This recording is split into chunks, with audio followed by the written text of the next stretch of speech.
Olá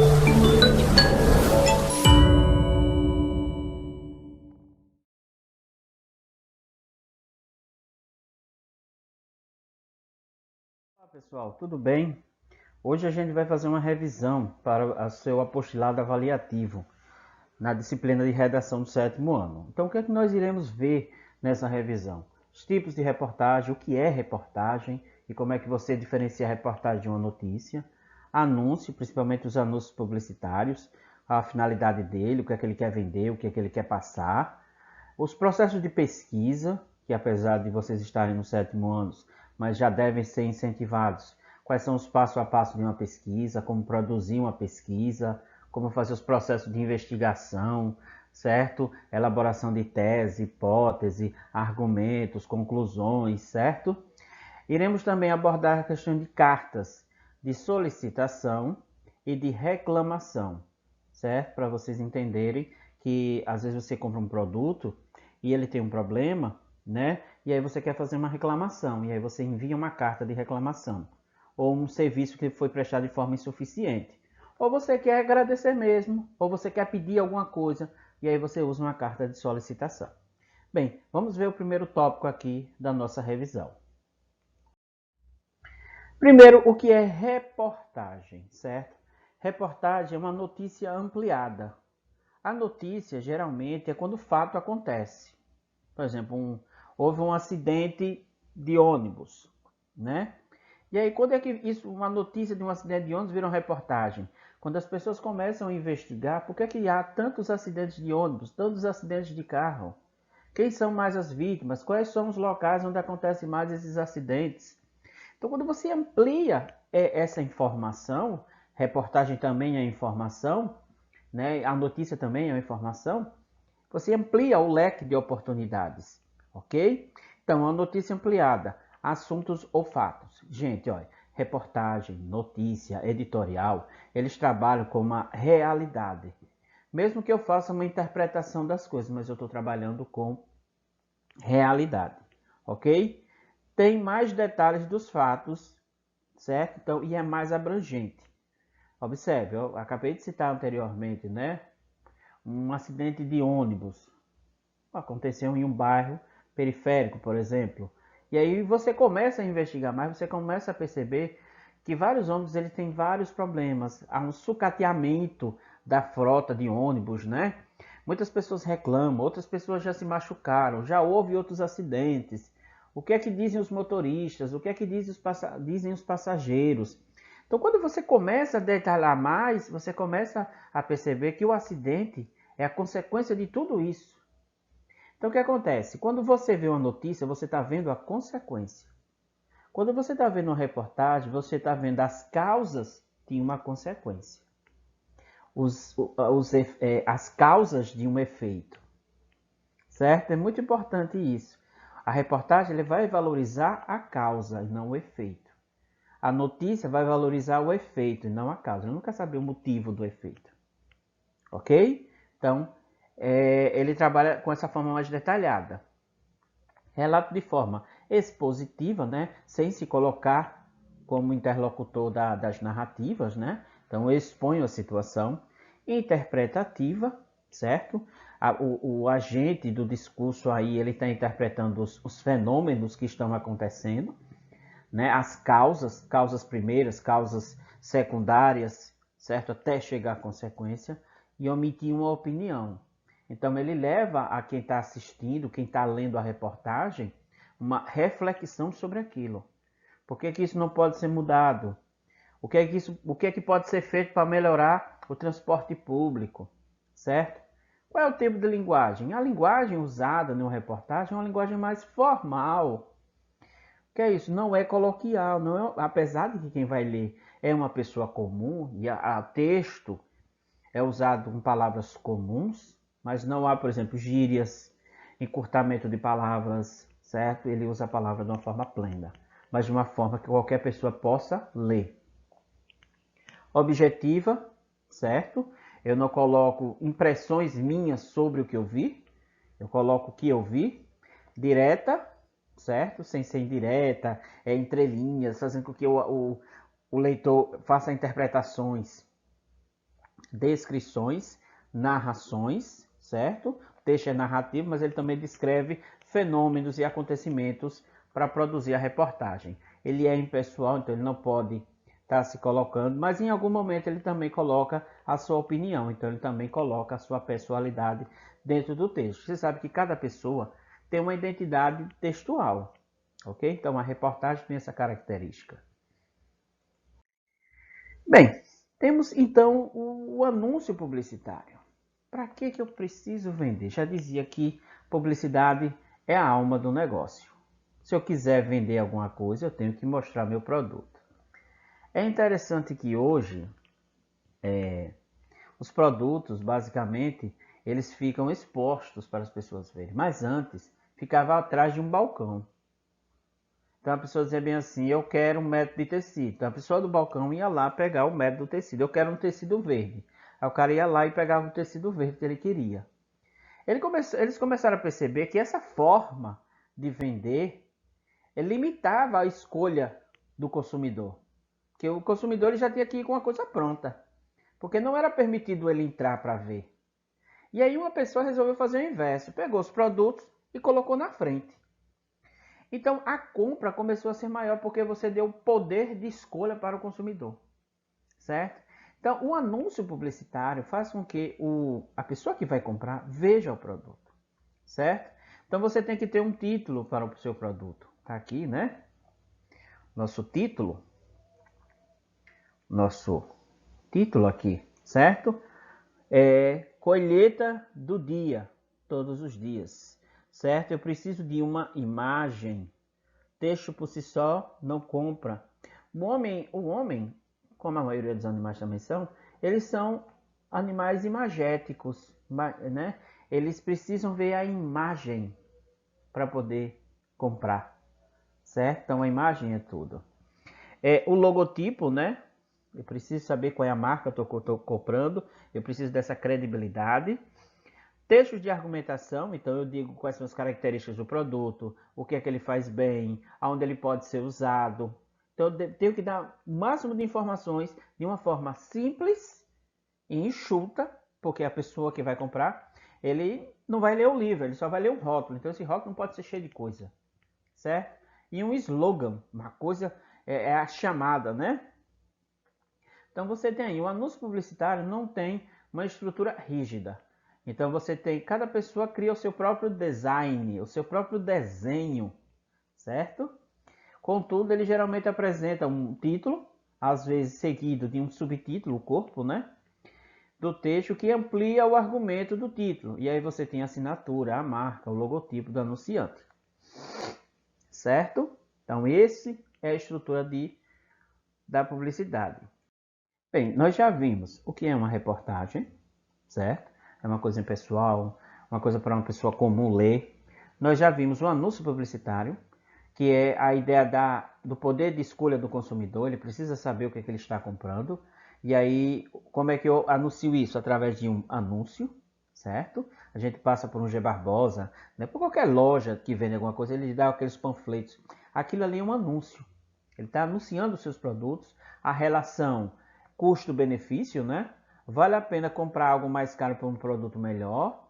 Ou é melhor você comprar um produto mais caro, mas comprar mais? Então, existe sempre essas relações de custo-benefício. E aí a gente vai para uma coisa chamada pesquisa. Ah, professor, mas eu estou no 7º ano. Será que é necessário eu estudar como pesquisar numa série tão pequena?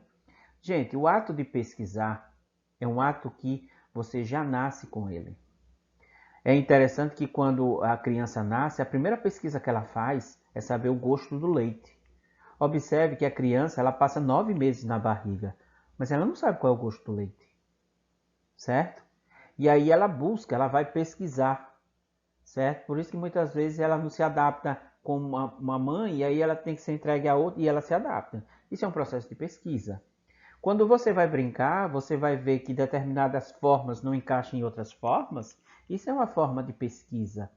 O ato de brincar também é um ato de pesquisar, porque você cria estratégias, né? A criança, inconscientemente, a criança está pesquisando, buscando formas de... Por exemplo, você dá uma boneca para ela, aí a menina diz assim, Ah, eu vou fazer uma casinha, vou botar aqui. Isso é pesquisa, gente. Ele está fazendo pesquisa, está fazendo produção de pensamento, certo? Agora, quando a gente já tem uma maturidade intelectual, né? Então a gente começa a produzir algo de forma mais passo a passo, não de forma caótica, mas de passo a passo. Primeiro passo de um método científico, certo? Faça a pergunta. Nós somos animais que perguntamos, né? Eu tenho um filho, eu hoje já tenho 21 anos, e ele sempre me perguntava, por quê? Por que isso? Por que aquilo? Por que que os pássaros voam? Por que que os peixes nadam? Certo? São perguntas relativamente bobas. Ah, os pássaros voam porque eles têm asas, porque eles têm penas, ele tem um corpo adaptado para voar. É, mas a galinha tem asa e pena, mas não voa. Quando voa, voa muito raso. Por que ela não voa como uma galinha?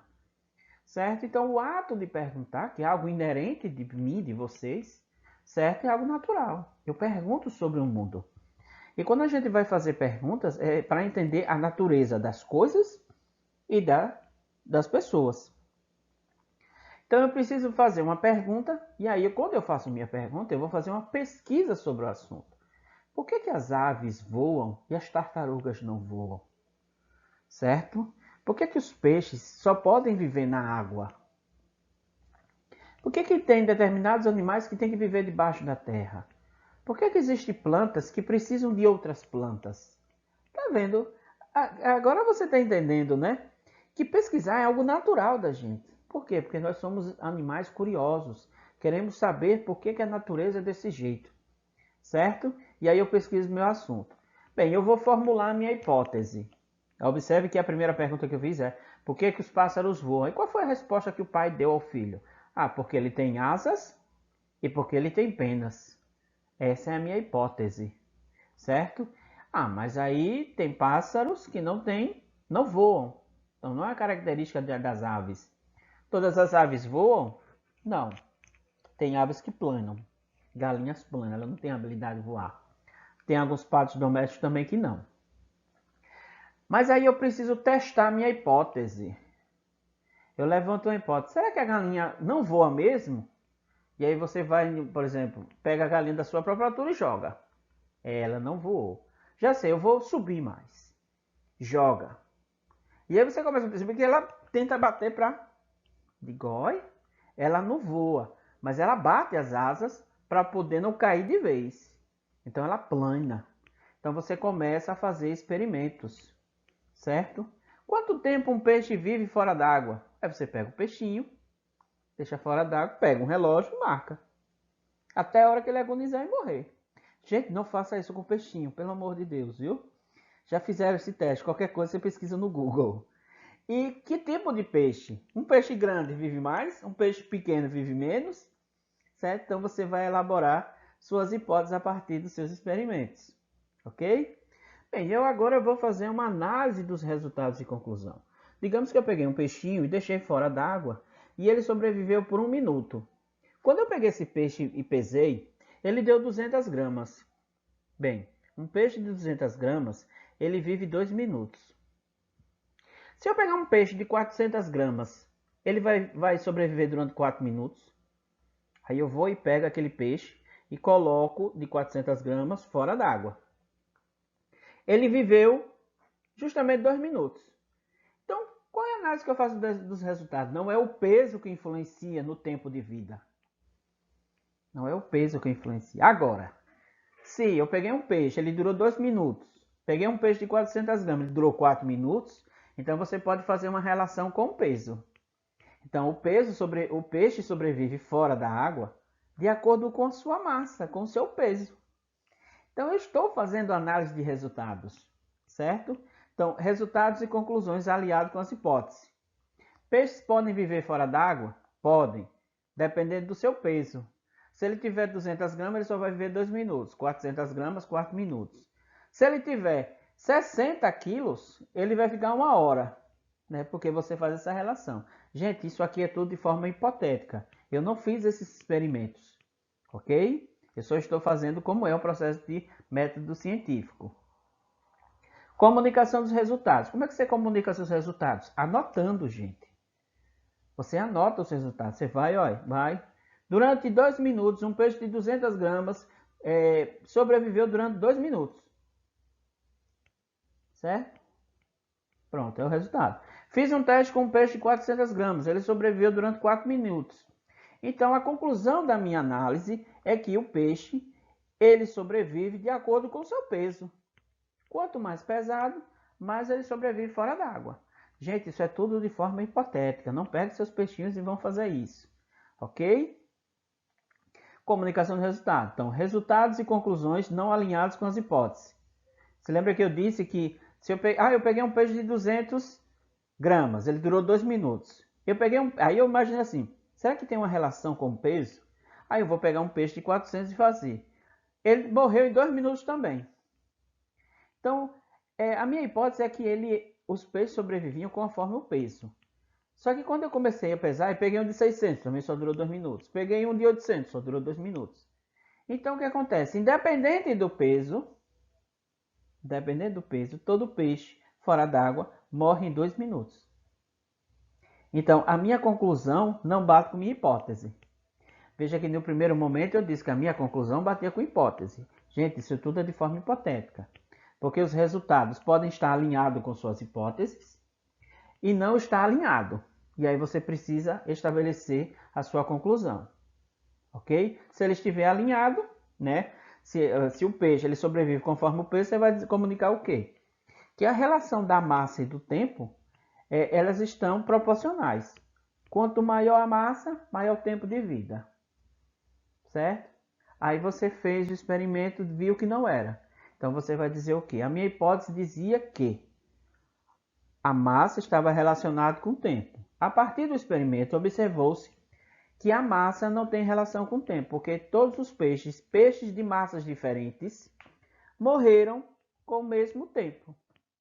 Certo? Então, isso é método científico. Eu faço uma pergunta: quanto tempo um peixe vive fora d'água? Pesquiso sobre os peixes, então eu pego peixes diferentes, pego peixes de massas diferentes, formulei uma hipótese, eu perguntei: quanto tempo um peixe... Eu acredito que o peixe vive fora d'água de acordo com seu peso. Essa é a minha hipótese. Ok? E aí eu vou fazer o experimento. Peguei um de 200, deu 2 minutos. Peguei um de 400, deu 4 minutos. E assim sucessivamente. Então, minha hipótese está casando com o resultado. Agora, se a minha hipótese, eu peguei um de 200, deu 2 minutos. Peguei um de 400, continuou 2 minutos. Peguei um de 600, continuou 2 minutos. Então, a minha hipótese não bate com o resultado. Certo? Isso é fazer ciência, gente. Muito importante para o aluno que essa é uma característica de fazer ciência. Você tem comprovações, né? E aí você comunica seu resultado. Ok? Isso é fazer um método científico. Bem, vamos para o nosso próximo passo. Vamos planejar uma carta de reclamação, certo? A gente já saiu agora da reportagem, né, dos anúncios, de como fazer pesquisa. Digamos que você fez uma compra, certo? E você não gostou, por exemplo, da demora da chegada. Disseram que ia chegar com 3 dias, chegaram com 2 semanas. O produto veio com avaria. E aí você tem que fazer uma carta de reclamação. Então, como seria essa carta? Né? Prefeitura do Recife. Então, você tem que dizer para quem você está reclamando. 26 de novembro de 2008. Nós falamos da Escola Municipal Cristiano Cordeiro. Nós pedimos que o senhor coloque uma rampa para os alunos deficientes da nossa escola e para os idosos que têm a mesma dificuldade para subir as escadas para ir para a nossa biblioteca e a sala de vídeo. É dever de vocês colocar uma rampa na nossa escola, porque os deficientes têm os mesmos direitos de fazer as mesmas atividades escolares que todas as crianças da nossa escola, certo? Então, o que aconteceu? Eu fiz aí coloquei o local para quem eu vou reclamar, a data, usei palavras que não ofendem, né, a pessoa que vai ler, né, o reclamado, o reclamante e o reclamado. E aí eu coloquei meus argumentos. Eu estou pedindo o quê? Que você coloque uma rampa. É uma reclamação que eu estou fazendo a você. Prefeitura do Recife, coloque rampa nas escolas para pessoas deficientes e para idosos, porque eles também têm direito à educação. E aí eu faço o meu agradecimento, eu agradeço pela colaboração. E aí eu dato, né? Primeiro ano do segundo ciclo, ok? Então eu fiz a minha reclamação. Mas eu também, né? Posso fazer uma carta de solicitação, eu quero solicitar alguma coisa. Gente, segue a mesma regra, né? O local, Maringá, 26 de agosto de 2017. Então eu vou solicitar algo ao ministro da Saúde. Prezado senhor ministro da Saúde. Gente, quando são cartas de reclamação e cartas de solicitação, você tem que ser o mais formal possível. Não use expressões, meu querido, certo? Use assim, prezado, ilustríssimo, vossa excelência, certo? Sou mãe de uma criança com epilepsia, que não reage mais aos tratamentos convencionais oferecidos e tem crise constantemente. Li a respeito de um tratamento à base dessa erva aí, a cannabis, o qual ameniza tais crises de maneira que nenhum outro medicamento o faz. A gente sabe que esse produto, né, além de ser uma droga ilícita, mas ele também é usado em tratamentos de pacientes com dores crônicas, certo? Ela queira ou não queira, é uma planta, certo? A gente não pode dizer que tal planta faz mal dependendo do uso. Várias plantas também fazem mal dependendo do uso, certo? Mas no caso aí ela descobriu, então ela está fazendo uma solicitação ao ministro da Saúde, né? Entretanto, tal composto é extremamente caro e está fora de meu poder aquisitivo. Então eu percebo que existem estruturas, instituições que legalmente plantam, né, a cannabis e produzem remédios, justamente para dores crônicas. Destarte, né, ou dessa forma, senhor ministro, solicito o fornecimento desse medicamento, já que é a única solução no momento para que meu filho sobreviva e possa ter uma vida saudável. Ademais, espero que o cannabidiol esteja disponível para o sistema público de saúde em breve, visto que milhares de pessoas ainda morrem ordinariamente pela necessidade de tal componente. Cordialmente, mãe. Então, é uma mãe que apela ao ministro da Saúde para que uma droga que no Brasil é ilegal seja liberada para fins medicinais, certo? Bem, eu espero que tenha solucionado para que você faça seu apostilado avaliativo de forma plena. Qualquer dúvida, você volta para o vídeo, vê algumas informações como fazer, ok? E eu espero que você tire uma boa nota no apostilado. Espero vocês na próxima aula.